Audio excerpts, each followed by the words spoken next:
Hola amigo, qué bueno tenerte aquí conmigo. En este vídeo vamos a revisar los resultados de la tercera fecha de la Copa de Primera de Paraguay, Clausura. También veremos la tabla actualizada, los goleadores del campeonato y los partidos de la próxima fecha. Acompáñame.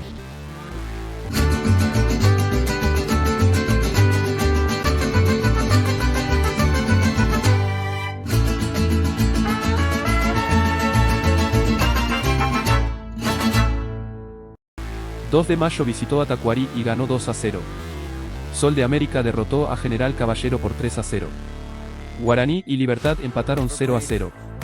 Olimpia recibió a Sportivo Utrinidense y ganó 2-0. Nacional y Sportivo Huameliano empataron 0-0.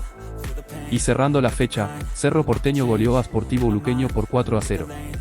Antes de mostrarte la tabla actualizada, deja tu like, suscríbete al canal y activa las notificaciones para recibir vídeos así que sean publicados. Cerro Porteño 7 puntos. 2 de mayo 7 puntos. Olimpia 5 puntos. Guaraní 5 puntos. Nacional 5 puntos. Libertad 4 puntos. Sportivo Luqueño 4 puntos. Sol de América 3 puntos. Ameliano 2 puntos. General Caballero 2 puntos.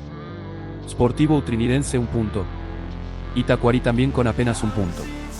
El goleador del campeonato es Cecilio Domínguez, de Cerro Porteño, con 11 goles marcados. Escribe en los comentarios desde dónde estás viendo este vídeo y cuál es tu equipo del corazón. Vamos a revisar los partidos de la próxima fecha.